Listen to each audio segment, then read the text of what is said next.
Hey guys, Michael here, and with another hopefully brief video about some recent acquisitions and, talking about the kind of stuff I love. Hopefully this is going to be a short one. I haven't really bought a whole lot of new music since recently. There are a few things that I've downloaded that I bought through Bandcamp that I haven't burned or anything, so there's nothing I can really say about them. In fact, there's a whole bunch because I bought two labels' entire catalogs for like really super cheap. They've been doing these kind of little promotional sale things. That was kind of neat, though. On the other hand, here's a few things I picked up at the record stores. I've been wanting this album for a goodly while. It's definitely a big part of my memories of, those days, and I really love it. I love Joe Walsh, such a great guitar player, and I particularly am fond of his James Gang years and his early solo stuff. It's kind of funny because I am definitely no Eagles fan, but there you go. Another record I picked up, and this is kind of ironic because I had made a comment right before I picked this one up, that there wasn't enough therapy time and antidepressants in the world to get me through an entire Bee Gees album, and then I, within 5 minutes, found this and grabbed it. I am not a big Bee Gees fan of any of their eras. I find their voices oftentimes annoying, and not always, but on some songs. And I find oftentimes that their songs are so adolescent, self-involved. It's like, I started a joke. I'm sorry, that's just my opinion. And you're welcome to hate on me all you want in the comments if it'll make you feel better. Nevertheless, this is actually a pretty good album. Fortunately, it doesn't have any of those really cringe-worthy, super sad songs on it. And it does have some really great arranging and instrumentation. Very much a psych pop record, and it is the flocked cover, which my understanding is that they ceased that production of this after the first pressing because it was causing so many health problems for the workers in the plant. I'm not sure if that's true or not. That's just what I've heard. Makes me wonder about all the people who work in the Valentine industry, because there's an awful lot of red flocking on Valentine's. And then maybe actually the album that I picked up used that I'm kind of the most excited about was this. And this baby is in beautiful shape. There's a little bit of damage on the cover right there. Oops. This is hope that didn't shake you up too much. This is, coming off and a few other things. But Dave Clark 5 albums, you just don't find in this kind of condition very often. The last time I ran into some Dave Clark 5 was about a year ago. I was in a flea market in Topeka called Joyland. Maybe it's Boyles. I forget whether it's Boyles or Joyland Flea Market. And it's booths and all these different people that are selling things in there, but it's really kind of the low end of flea markets and antique shops. It's pretty much the bottom. Anyway, there's one guy in there there are a couple people who have huge amounts of records, and most of them are in absolutely crap condition.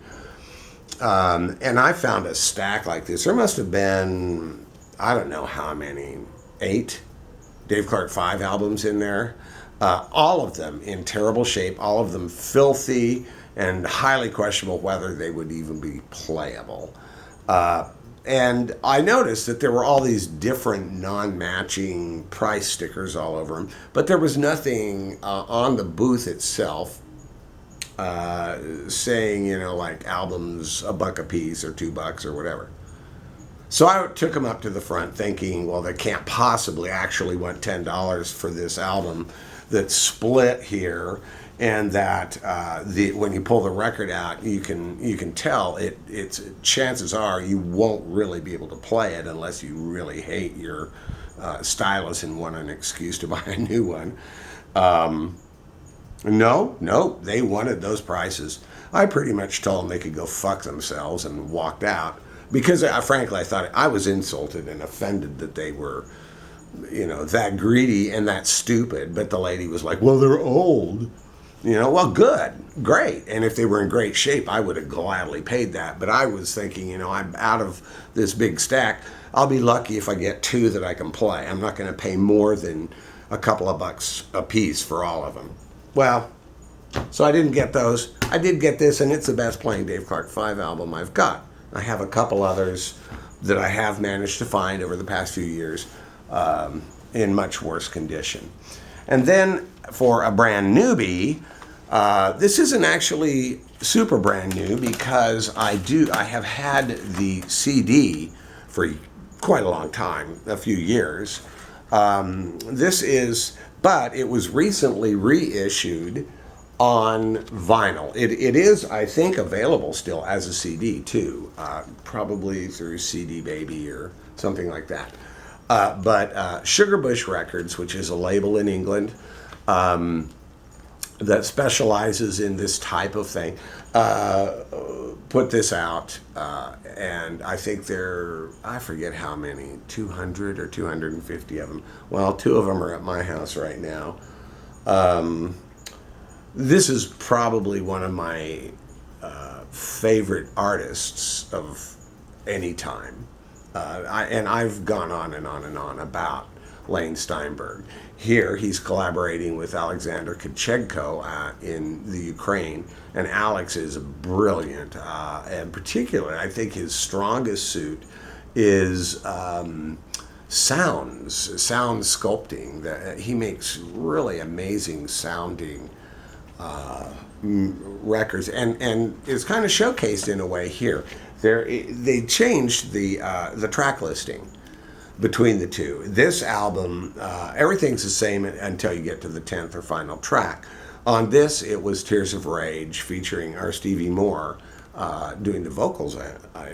And on this, the album closes with a track called Azalea's Dream, which is an instrumental.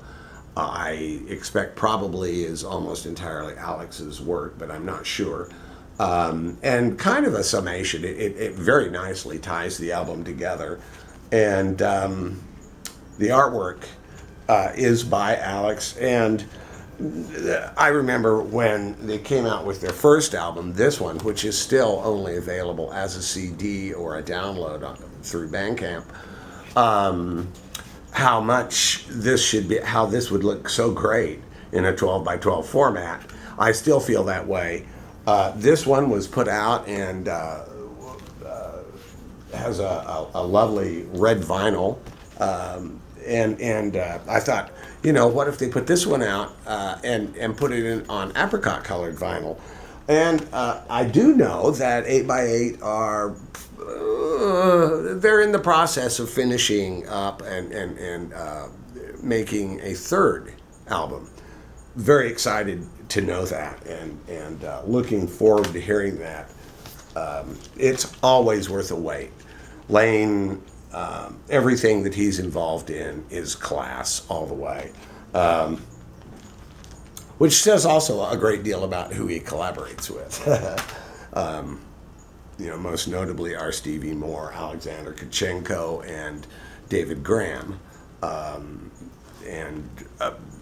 who every one of whom is brilliant in their own right.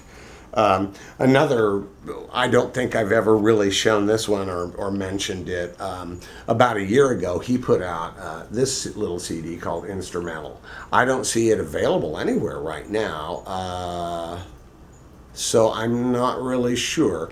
It's actually quite interesting, although it was a bit of an adjustment for me, because one of the things that immediately you notice when you listen to any of his bands and projects, beginning with The Wind back in the early 80s and all the way up to the present day, is that the man has an incredible voice, just a gorgeous tenor voice, and uses it very well. A lot of class with this guy. But he's also a truly brilliant musician, multi-instrumentalist, and very brilliant in the studio. His album Wall of Orchids is entirely, he plays everything on it, and I do believe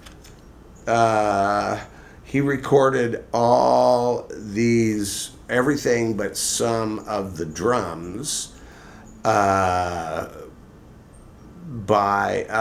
himself, with the exception of Nashville Suite, which has R. Stevie Moore playing bass and Erwin Chusin. I always am afraid I'm mispronouncing his name, on drums, and then some additional drums and percussion from a gentleman by the name of Will Maioki. I'm kind of guessing on that. It's spelled Mailoke. Mailoki? I don't know. Anyway, really, once I got used to his no voice, no vocals, I found this a very enjoyable album, and utterly unlike really pretty much anything else that I've heard by him. So there's that. And then a few downloads. I looked everywhere to try and find the other CDs that I have burned, and I can't find them. When you burn your own and you put them in these things, you get a bunch. It's really hard to if you don't put them in alphabetical order. And I don't know what I did with them, because I remember, I swear I just got them out. And for some reason, I don't know why I had not downloaded this album before. But there's a band in Chicago called the Red Plastic Buddha. I think they are really great. Very in the tradition of a certain type of psych that I would call garage psych, or maybe acid rock. But really, just recently on Facebook, actually. On Tim Ferguson, who is the frontman for this band, on his page, we've gotten a big discussion about psych and what it is. But this is great. And everything by the Red Plastic Buddha is damn worth having. I bought them all as downloads, not realizing that I could have ordered them as CDs. And it may be that the CDs are all gone now, but there are 3 full-length albums that they have put out that I know of, and every one of them is a psych treasure. If you dig 13th Floor Elevators, if you dig The Pretty Things, that vein of psychedelic, then these guys would really spin your fan. Also, my friend who I've never met, there's so many people that I have come to know on Facebook and a few here on YouTube as well, that I so want to meet and visit with face to face. But there's a fellow living down in Texas by the name of Stephen Pierce. He's used the pseudonym Stephen Fierce at one point, and also put out a number of things, and his band, which is called Zest of Yore. Yeah, Zoe, Z-O-Y. Kind of an odd name I've never quite followed. And Stephen is one of those guys who's incredibly brilliant. I mean, you can tell immediately. It's like, oh, this guy lives inside his mind a lot. And he's put out a number of things. I only have one thing that I had previously burned from the downloads, although I have a ton of his stuff just as MP3s on my player. And that was this album, which he put out quite some time ago, called Buffalo Moan, M-O-A-N, and which I thought was, for a long time, I thought this is probably his best album. And the best thing he's done. He'd done some very interesting things in the meantime, but they were kind of like skips here and there. Then a while back, and how it is I hadn't grabbed it before yesterday, or maybe it was the day before, but Stephen put out an album titled rather it's slightly juvenile title, I think, Music for Seated Pee-Pee. The thing is, don't be put off by that any more than you would be put off by the kind of dorky humor that Frank Zappa is known for. And let's face it, yeah, it's pretty dorky humor. Stephen, I love you, but you do crack me up sometimes with some of the silliness. But at the same time, I want to tell you something, man. This guy is one hella good songwriter, performer with his band or solo, and singer. And he's really, I think, more than anything that I've heard previously, it really feels like he has come to his own. And he's been around for years. He's no newbie at all. But this album is incredible, and I would recommend it very highly. It's available on Bandcamp. All you have to do is look up Stephen Pierce, StephenPierce, and you find him. And a whole bunch of us. And by the way, he's one of the guys who's, and I forget how many, 15 or more downloads, everything, albums, EPs, what have you, singles on there, and the whole thing you could get really cheap. I didn't do that because I already have at least half of it, but I'm thrilled to have finally waked up and grabbed this album, mainly because J.R. Thomason, who plays guitar at times with Lane Steinberg in New York, at times with our Stevie Moore, with his own band Tropical Ooze, and various other things.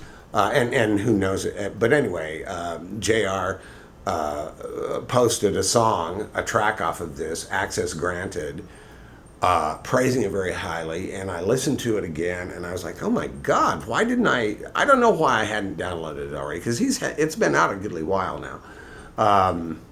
It's brilliant. It's just brilliant. And I recommend Stephen's music very much. I also recommend this one. If you didn't buy anything, I would grab this first, but then this, I think, is, and this is kind of like one end of his path thus far musically. And this would be where he's come today. And he did tell me just yesterday that he has a couple more EPs in the works that that will be going up sometime in the near future, which I'm very excited to know. Like I said, I think this is his best effort outing yet, but I should emphasize the word yet. He's far from done. I mean, he's a pretty young man, and he's going to make some great music for a long time, and he knows his stuff. We've had some conversations about theory and all that, where, I mean, he talking way over my head, but great stuff, all of it. So that's what I've got. I cannot recommend this too highly, or this, or any and or all of this. I really can't. That's all I've got to say today. I have a couple rants I could go into, but I just really don't have the heart for it today. Good night and God bless.